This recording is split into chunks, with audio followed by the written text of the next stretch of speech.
Shtetet e Bashkuara dhe Irani do takohen për bisedime bërthamore mes frikës për konflikt ushtarak. Zyrtarët amerikanë dhe iranian pritet të zhvillojnë një raund të ri bisedimesh bërthamore në Gjenevë, me 26 shkurt, i cili shihet si përpjekja e fundit për të shmangur një konflikt të madh ushtarak midis dy vendeve armike.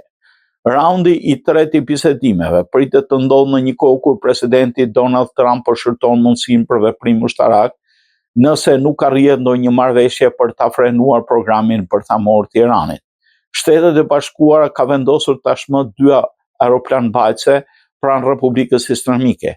Ministri i jashtëm iranian Abbas Araghchi u nis nga Teherani për në qytetin zviceran me 25 shkurt dhe pritet të zhvillojë bisedime me dërguar në shtëpi së Barë Steve Witkoff dhe dhëndin e Trumpit Jared Kushner. Përfaqësuesit e Omanit do të veprojnë si ndërmjetës dhe janë bërë edhe raundet e mëparshme.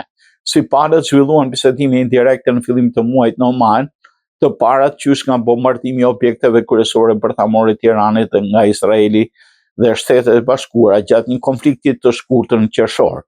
Raundi i dytë i bisedime u mbajt në Gjenevë më 17 shkurt.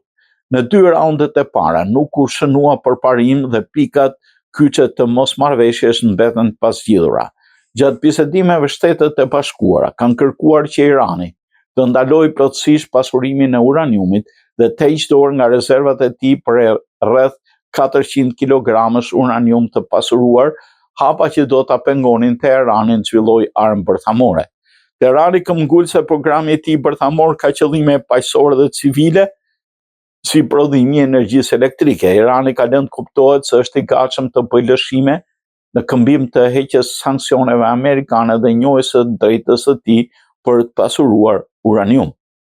Por Shtetet e Bashkuara kanë mendim krejtësisht tjetër.